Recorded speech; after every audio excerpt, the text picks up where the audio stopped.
The live-action version of the legendary Disney classic The Lion King had critics and moviegoers on seriously opposing teams. Some critics felt that remaking the classic was a cold-hearted Disney cash grab. You have no idea. But many fans of the original movie said that the Lion King remake was a fun ride that introduced a new generation to a classic story. Now, today we won't be debating whether or not the original should have been remade. We'll leave all the hot takes about that to the comment section. Instead, we're going to be taking a look at the major changes between the original Lion King and the 2019 remake. Specifically, we're going to be talking about the darker stuff from the original that the creators didn't see fit for the remake. Believe it or not, the 1994 version saw some controversies, and the remake felt it necessary to avoid them. And before we start, a little reminder here, we aren't saying we agree or disagree with the changes. We want to hear about what you think in the comment section below. So the final say is yours. Let's get started. Mufasa. Racist hyena issues. Yes, let's talk about it. Back in 1994, some academic critics thought that the portrayal of these hyenas was racist. The evidence, according to them, being that the overall cast was mainly white, but the two leading hyenas, Shenzi and Benzai, were voiced by minority actors, Cheech Marin and Whoopi Goldberg. And these hyenas were portrayed as low-life thugs that used slang and were hidden away somewhere in the shadows of the Pride Lands. You know, if it weren't for those lions, we'd be running the joint. One Harvard psychologist's interpretation saw the hyenas as more urban, which was an opinion that circulated until a Disney spokeswoman was asked about the controversy. Her response was straightforward, to say the least. She said, quote, "It's a story, it's fiction, these people need to get a life." Which, agree or disagree, we can all probably acknowledge that you would never ever get that level of blunt honesty in a Disney PR release in 2019. Ooh, I like that. He's not king, but he's still so proper.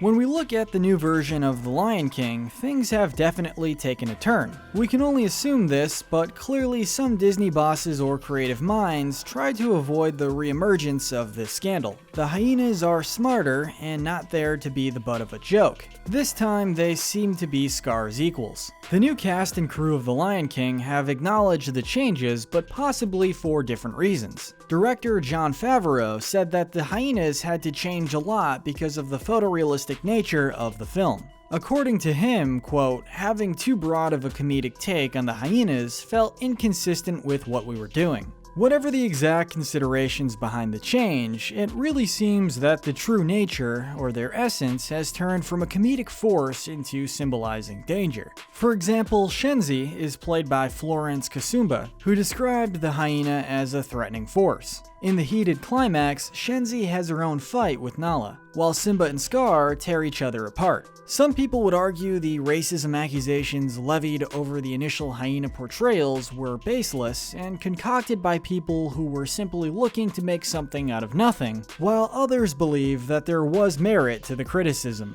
What do you think? But we're just getting started, so let's talk about that Twitter storm that Scar's new look set off back in April. Scar's new look. When the new Lion King trailer came out, it started a major Twitter fire among Disney's and the original movie's fanbase. There are two main differences in Scar's look when you compared it to the first movie. His mane is no longer black and nice looking, instead it looks more patchy. And then there's the fur color. No longer is it dark brown. Now it's a sandy color just like Simba and Mufasa. Many fans said that the lion that they were looking at just wasn't Scar anymore. His cartoon design made him appear far more villainy and dark in tone that just wasn't something that was as possible with photorealism, which was an overall major criticism across the film as a whole. The Lion King lost its queer coding. But differences regarding Scar didn't end there. Some people have accused Disney of giving its evil characters stereotypically homosexual traits. I'm surrounded by idiots. Namely, they mention Hades, Captain Hook, and Scar as appropriate examples of queer coding the villains. Hades? Really? Get a grip. This time, it's different. Scar has a thing for Simba's mom. We learn about this when Scar mentions that long ago, Sarabi chose Mufasa over him. Scar isn't over her, but she shoos away any of his advances. Favreau said that this new love triangle was inspired by Shakespeare. He explained that in Hamlet there was the mother of the murdered father going with the uncle. The Lion King is based on the classic play, so one could argue that this fits in with the story. The thing is though, although some people criticized Disney in the past for giving some of these villains stereotypically gay traits, changing that didn't really stop criticism, as several outlets and people on Twitter have since complained about Scar being straight-washed. Mufasa's death is less emotional. I think we can all agree that Mufasa's death in the first movie was simply brutal. We all cried, but many viewers found the interpretation of this legendary scene considerably less bleak in the remake. No facial expressions and a less nightmarish atmosphere made this moment far less emotional. And while Simba used to carry the guilt with him for the rest of his exile, the new movie watered this down as well. It's because of me. It's my fault. At least, according to fans who went on an emotional roller coaster ride while watching the '94 version. Many agree that the remake scene just didn't pack the emotional punch that the original did. Less entitled lions. Did the Lion King remake creators check the characters' sense of entitlement? Some people think that's exactly the case. There's the scene in the original version of The Lion King where Simba and Mufasa look over the vast Pride Lands. Simba says, "And this will all be mine?" To which Mufasa responds, "Everything." And this'll all be mine? Everything. Everything the light touches. Now, in the 2019 version, things are a little different. This time, Mufasa is more humble and tells his son that the land doesn't belong to anyone. The lions protect the land instead of owning everything until the horizon.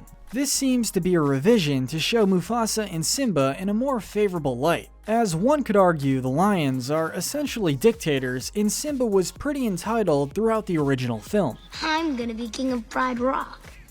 Oh, goody.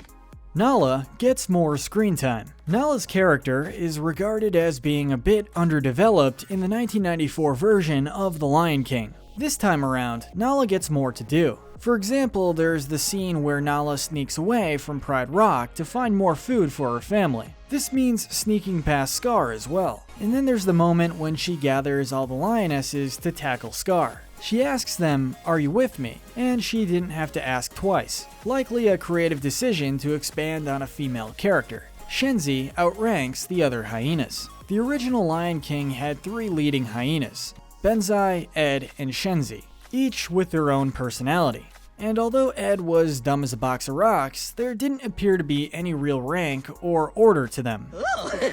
The new movie put Shenzi in an alpha female role that actually mirrors the way hyena clans work in the wild. This time, there's no Benzai and Ed. Instead, you have Azizi and Kamari, who are her second and third in command. There's no doubt that they are her subordinates. One could argue that this was a creative choice to have another powerful female role, not on the side of good, but on the evil side as well. Fascist hyenas. Did you think that we were already done with the hyenas?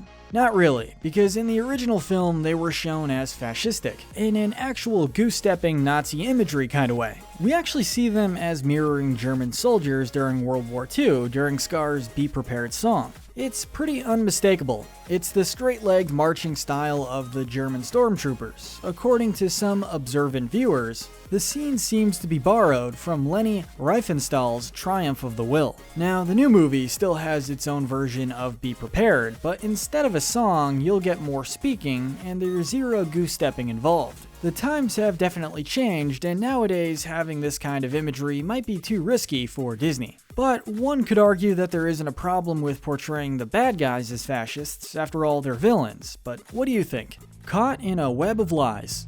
In the 1994 version, Simba literally forces Scar to confess in front of the lionesses about murdering Mufasa. Tell them the truth. Truth, but truth is in the eye of the beholder.